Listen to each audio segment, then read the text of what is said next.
YCP అధికారంలో ఉన్న 5 ఏళ్ళు రాజధాని విషయంలో చాలా తప్పులు చేసింది. చాలా తప్పుడు నిర్ణయాలు తీసుకుంది. ప్రజలందరూ దాన్ని యాక్సెప్ట్ చేయలేదు. అందుకనే 2024 ఎలక్షన్‌లో వాళ్ళు మార్చేయటం జరిగింది ప్రజలు. కూటమి ప్రభుత్వం అమరావతిని రాజధానిగా చేసి చూపిస్తాం 5 ఏళ్ళు అని చెప్పి చెప్పడం జరిగింది. దానికి తగ్గట్టుగానే వీళ్ళ అధికారంలోకి వచ్చిన తర్వాత వైసీపీ ఏదైతే ధ్వంసం చేసిందో వాటన్నిటిని చక్కదిద్దే ప్రయత్నం చేసుకుంటూ వచ్చారు. మనం చాలా వీడియోస్‌లో మాట్లాడుకున్నాం. ఈ పనులు జరుగుతున్నాయి. జంగిల్ క్లియరెన్స్ జరుగుతుంది. రోడ్లు డెవలప్‌మెంట్ జరుగుతుంది. బ్రిడ్జిల నిర్మాణం జరుగుతుంది. పాత బిల్డింగుల నిర్మాణం జరుగుతుంది. ఇవన్నీ మాట్లాడుకున్నాం. అదేవిధంగా ఐకానిక్ టవర్స్ హైకోర్టు గురించి కూడా మాట్లాడుకున్నాం. అక్కడ డీవాటరింగ్ పనులు అవన్నీ జరుగుతున్నాయని చెప్పి మనం మాట్లాడుకున్నాం. ఆంధ్రప్రదేశ్ ప్రజలు ఖచ్చితంగా అమరావతిలో ఐకానిక్ టవర్ల నిర్మాణం గురించి చాలా ఆసక్తిగా ఎదురు చూస్తున్నారు. చాలా, చాలా అంటే చాలా. ఎందుకంటే డీవాటరింగ్ పనులు జరిగినప్పుడు ఏ వీడియో పెట్టినా ఆ పనులు జరిగినప్పుడు సోషల్ మీడియా అంతా దాని మీదే చర్చ నడిచింది చాలా రోజులు. అక్కడ డీవాటరింగ్ పనులు జరుగుతున్నాయి. ఐకానిక్ టవర్స్‌ల పునాదులు బయటకు వస్తాయి. ఆ తర్వాత వాటి నిర్మాణం జరుగుతది అని చెప్పి చాలామంది మాట్లాడుకున్నారు. చాలామంది వీడియోలు కూడా చేశారు. చాలా ఎక్కువగా వైరల్ అయినాయి. మిగిలిన ఏ విషయాల కంటే. రోడ్ల నిర్మాణం జరిగినా, లేకపోతే బ్రిడ్జిల నిర్మాణం గురించి చూపించినా, లేకపోతే అక్కడ పాత బిల్డింగుల నిర్మాణం గురించి చూపించినా అంతా హైలైట్ అవ్వలేదు. కానీ ఐకానిక్ టవర్స్‌ల నిర్మాణం గురించి చాలా ఆసక్తిగా చూస్తున్నారు. ఐకానిక్ టవర్‌లకు సంబంధించిన డీవాటరింగ్ పనులన్నీ అయిపోయినాయి. డిసెంబర్‌లో మొదలెట్టారు. ఫిబ్రవరి కల్లా అయిపోయినట్టున్నాయి. ఏరియా కూడా డ్రై అయిపోయింది. చాలా డేస్ గడుస్తుంది. చెన్నై నుంచి ఐఐటీ ప్రతినిధులు వచ్చి వాటి నిర్మాణ స్ట్రక్చర్ ఎలా ఉంది, బలంగా ఉన్నదా లేదా అని చెప్పి చెక్ చేస్తారని చెప్పి వాటి గురించి కూడా మాట్లాడుకున్నాం. నిర్మాణ వ్యయం పెరిగింది. అప్పుడు 2000 కోట్లు ఉంటే ఇప్పుడు 5000 కోట్లు అయ్యేటట్టు ఉంది వీటి నిర్మాణాలకి. ఇవన్నీ వాటి గురించి మాట్లాడుకున్నాం.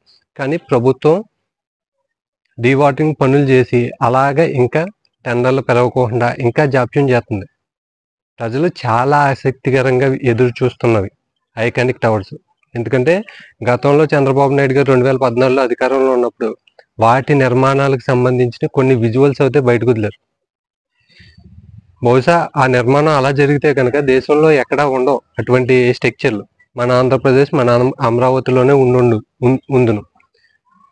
బట్ అప్పుడు టైం సరిపోలేదు. ఇంకో రీజను. బట్ ఇప్పుడు అధికారంలోకి వచ్చిన తర్వాత 100కి 100% ఈ 5 ఏళ్ల కాలంలో ఖచ్చితంగా వాటిని పూర్తి చేయాలి. డీవాటరింగ్ పనులు చేశారు. జగన్మోహన్ రెడ్డి గారు చేపలు పెంచారు. ఇవన్నీ మాట్లాడుకున్నాం. ఆయన ట్రోలింగ్ చేసాం. బట్ ఇప్పుడు కనుక త్వరితగతిన వాటికి టెండర్లు పిలిచి ముందుకు తీసుకెళ్ళకపోతే కనుక ఇంకో నెల గడిస్తే మే వచ్చేస్తుంది. ఆ తర్వాత వర్షాకాలం సీజన్ వచ్చిందంటే కనుక మళ్ళీ మునిగిపోయే అవకాశం ఉంటుంది.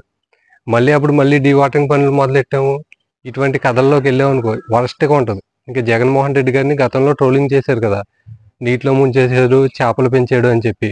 అంతకన్నా దారుణంగా ట్రోలింగ్ చేస్తారు ఇప్పుడు ఉన్నటువంటి కూటమి ప్రభుత్వాన్ని. వాటి విషయంలో చాలా జాగ్రత్తగా వ్యవహరించకపోతే గనక. ఎందుకంటే చాలా ఆసక్తికరంగా ప్రజలు వేచి చూస్తున్నారు వాటి నిర్మాణం గురించి. అమరావతిలో ఒక రకంగా కీలక నిర్మాణాలు అని చెప్పుకోవాలి అవి. ఆ 5 ఐకానిక్ టవర్స్, అదేవిధంగా హైకోర్టు నిర్మాణం. కానీ ప్రభుత్వం ఇంకా ఎందుకు త్వరితగతిన నిర్ణయాలు తీసుకోలేకపోతుందో వాటి మీద అర్థం కావట్లేదు. డీవాటరింగ్ పనులు అయిపోయి చాలా రోజులు అయిపోయింది. ఐఐటీ నిపుణులు తీసుకొచ్చి చెక్ చేయించడం జరగలేదు ఇంకా. అవి ఎంత స్ట్రెంత్ ఉన్నాయనేది ఒక క్లారిటీ రాలేదు ఇంకా. త్వరితగతిన ఆ నిర్మాణాలకి టెండర్లు పిలిచి ఫాస్ట్గా వాటిని కంప్లీట్ చేస్తే కనుక కూటమి ప్రభుత్వానికి చాలా ప్లస్ అవుతుంది. వాళ్ళ మీద ఒక నమ్మకం కలుగుతుంది. ఖచ్చితంగా అమరావతిలో ఇగో ఈ నిర్మాణాలు చేపట్టాము మేము అని చూపెట్టుకోవటానికి అవి ఖచ్చితంగా ఉపయోగపడతాయి. అంతా హై క్లాస్ నిర్మాణాలు అవి. వాటి విషయంలో కూటమి ప్రభుత్వం ఖచ్చితంగా త్వరితగతిన నిర్మాణాలు ప్రారంభించాలి.